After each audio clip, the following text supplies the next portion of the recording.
რეკრეაციულ ზონებში და დასასვენებელ პარკებში მიწების გასხვისების მიზანშეწონილობის საკითხების შემსწავლელი დროებითი სამუშაო ჯგუფის პირველი შეხვედრა გაიმართა რუსთავის საკრებულოს დარბაზში.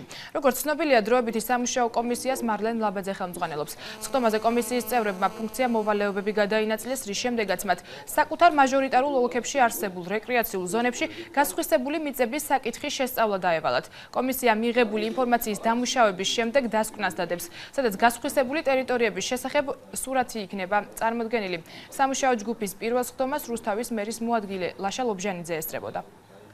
ეს ხო ჩვენი ამომრჩეველი, ჩვენი მოსახლეობის მოთხოვნა იმასთან დაკავშირებით, რომ შეგვესწავლა, რატომ ხდება რეკრეაციულ ზონებში და დასვენების პარკებში მიწების გასხვისება და აღნიშნულმა კომისიამ, დროებითმა სამუშაო ჯგუფმა დაიწყო მუშაობა. იმედია, რომ ჩვენ ვიმუშავებთ ერთობლივად და დავდებთ იმ დოკუმენტს, რომელიც ჩვენთვისაც სახელმძღვანელო იქნება, ჩვენი მომავალი, შემდეგ მომავალი საკრებულოს წევრებისაცაც იქნება სახელმძღვანელო, რომ რეკრეაციული ზონები კი არ უნდა გასხვისდეს, არამედ ახალი და ახალი უნდა შეიქმნას ქალაქში. გასულ წლებში როცა ხდებოდა ამ მიწების გასხვისება, იყო ძალიან დიდი პროტესტი, მაგრამ ამას შედეგი არ მოყვებოდა ჩვენ ხელისუფლების პირობებში.